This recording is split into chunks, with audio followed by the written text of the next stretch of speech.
प्रधानमंत्री नरेंद्र मोदी 2 दिन के गुजरात दौरे पर हैं। भुज में उन्होंने कहा कि भारत पर आंख उठाने वाले को किसी भी कीमत पर बख्शा नहीं जाएगा। पाकिस्तान को चेतावनी दी कि सुख चैन से जियो, अपने हिस्से की रोटी खाओ, नहीं तो मेरी गोली तो है ही। इससे पहले दाहोद में पीएम ने ऑपरेशन सिंदूर का जिक्र किया था। कहा, जम्मू कश्मीर के पहलगाम में आतंकियों ने 140 करोड़ भारतीयों को चुनौती दी थी। हमने भी आतंकी ठिकानों को मिट्टी में मिला दिया। मोदी ने कहा, आप बताइए, ऐसे हालात में क्या मोदी चुप बैठ सकता था? जब कोई हमारी बहनों के सिंदूर को मिटाएगा तो उसका भी मिटना तय हो जाता है। आतंक फैलाने वालों ने सपने में भी नहीं सोचा होगा कि मोदी से मुकाबला करना कितना मुश्किल होता है। मोदी सोमवार सुबह पहले बड़ोदरा, फिर दाहोद और इसके बाद भुज पहुंचे। तीनों जगह उन्होंने रोड शो किया।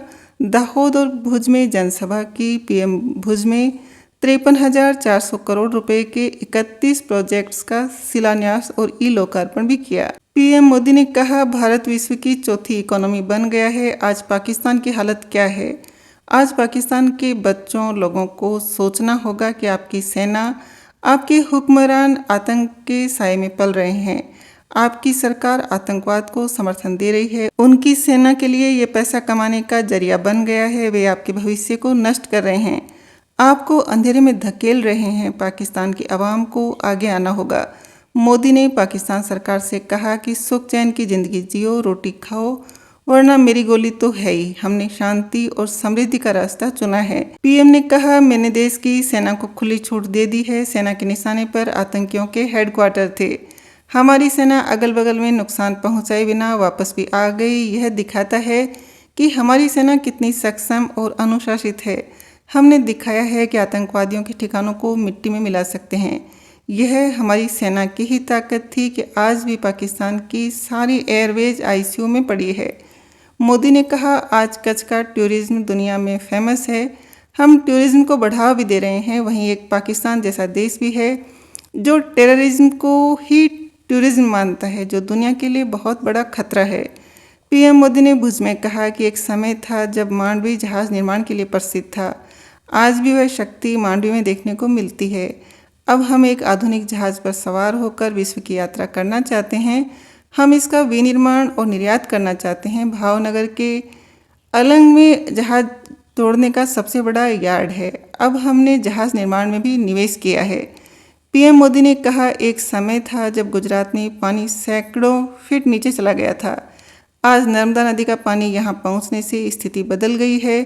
कच्छ की किस्मत बदल गई है। आज कच्छ के आम, खजूर, अनाज और ड्रैगन फ्रूट की पैदावार बहुत अच्छी है। एक समय था जब कच्छ से पलायन होता था। आज कच्छ के लोग कच्छ में ही रोजगार पा रहे हैं और बाहर के लोगों को भी रोजगार दे रहे हैं। पीएम मोदी ने कहा, कच्छ के जो रेगिस्तान कभी हमें धूल और नमक से घिरे दिखते थे, वही आज पूरे देश को ऊर्जा देने वाले बन गए हैं। कच्छ ने दुनिया के ऊर्जा मानचित्र पर अपनी जगह बना ली है। हमारी सरकार यह सुनिश्चित करने का प्रयास कर रही है कि आपको पर्याप्त बिजली मिले, बिल भी शून्य हो जाए। इसके लिए हमने पीएम सूर्य घर योजना भी शुरू कर दी है।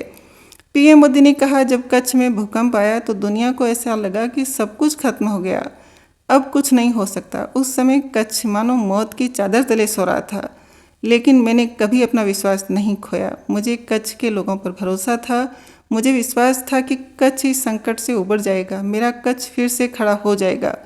और आपने ठीक वैसा ही किया। पीएम ने कहा कि कांडला देश के 3 ग्रीन हाइड्रोजन प्रोजेक्ट्स में से एक है। आज भी एक कारखाने का शिलान्यास हुआ है। इसमें जो टेक्नोलॉजी लगी है वह भी मेड इन इंडिया का है। दुनिया के सबसे बड़े सोलर पावर प्रोजेक्ट्स में से एक यहीं कच्छ में बन रहा है। लोग कच्छ को रण कहते थे, लेकिन मैं इसे कच्छ का रण नहीं बल्कि गुजरात का तोरण कहता हूँ। भुज में मोदी ने कहा, अभावों के बीच आत्मविश्वास से भरे हुए कच्छ के लोग हमेशा मेरे जीवन को दिशा देते रहे हैं। जो पुरानी पीढ़ी के लोग हैं वे जानते हैं, वर्तमान पीढ़ी को पता नहीं होगा। आज तो यहाँ का जीवन बहुत आसान हो गया है, लेकिन पहले हालात कुछ और ही थे। मुख्यमंत्री के रूप में नर्मदा नदी का पानी जब कच्छ की धरती पर आया था तो वह दिन कच्छ की दिवाली बन गया था। कच्छ ने पहली बार तो दिवाली देखी थी। मेरा सौभाग्य है कि सूखी धरती पर जल पहुंचाने के कार्य में निमित्त बनने का अवसर मिला। मोदी ने भुज में 53,000 करोड़ से ज़्यादा की योजनाओं का लोकार्पण और शिलान्यास भी किया। मोदी ने कहा, ऑपरेशन सिंदूर सैन्य कार्रवाई नहीं है, यह हम भारतीयों के संस्कारों, हमारी भावनाओं की अभिव्यक्ति है। आतंक फैलाने वालों ने सपने में भी नहीं सोचा होगा कि मोदी से मुकाबला करना कितना मुश्किल होता है। बाल बच्चों के सामने पिता को गोली मार दी। आज भी वो तस्वीरें देखते हैं तो खून खौल जाता है। ये 140 करोड़ भारतीयों को चुनौती दी, इसलिए मोदी ने वही किया जिसके लिए देशवासियों ने आपने मुझे प्रधान सेवक की जिम्मेदारी दी। मोदी ने अपनी तीनों सेनाओं को खुली छूट दी और हमारी सेना ने वो कर दिखाया जो दुनिया ने पिछले कई दशकों से नहीं देखा था। हमने सीमा पार चल रहे आतंक के 9 ठिकानों को ढूंढ निकाला, अता पता पक्का कर लिया और 22 तारीख को जो खेल खेला गया था, 6 तारीख की रात को 22 मिनट में हमने उन्हें मिट्टी में मिला दिया। जब पाकिस्तानी सेना ने दुस्साहस दिखाया तो हमारी सेना ने पाकिस्तानी सेना को धूल चटा दी। मोदी ने कहा, देश की तरक्की के लिए जो कुछ भी चाहिए वो हम भारत में ही बनाएं। ये आज के समय की मांग है। भारत आज तेज गति से मैन्युफैक्चरिंग की दुनिया में आगे बढ़ रहा है। देश की ज़रूरत के सामान का निर्माण हो या फिर दुनिया के अलग अलग देशों में हमारे देश की बनी हुई चीज़ों का एक्सपोर्ट लगातार बढ़ रहा है।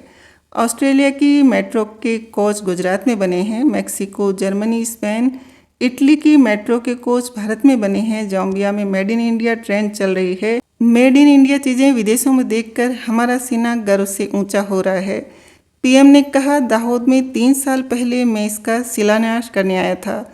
लोग कहते थे कि चुनाव आया तो उद्घाटन करने आ गए, कुछ बनने वाला नहीं है। लेकिन आज यहाँ पहला इलेक्ट्रिक लोकोमोटिव इंजन बनकर तैयार हो गया है। मैंने कुछ देर पहले ही हरी झंडी दिखाई है। मोदी ने कहा, दुनिया भर के देशों में हमारा एक्सपोर्ट बढ़ रहा है। आज हम खिलौनों से लेकर सैन्य साजो सामान तक दुनिया के देशों को निर्यात कर रहे हैं। आज भारत रेल, मेट्रो और इसके लिए ज़रूरी टेक्नोलॉजी बनाता भी है और एक्सपोर्ट भी करता है। पीएम ने कहा, मैं देश सेवा में जुटा हूँ। इन वर्षों में देश ने वे फैसले किए जो अकल्पनीय थे। इन वर्षों में दशकों पुरानी बेड़ियों को तोड़ा। देश हर सेक्टर में आगे बढ़ रहा है। आज देश निराशा के अंधकार से निकलकर विश्वास के उजाले में तिरंगा फहरा रहा है। आज हम 140 करोड़ भारतीय मिलकर अपने देश को विकसित भारत बनाने के लिए जी जान से जुटे हैं।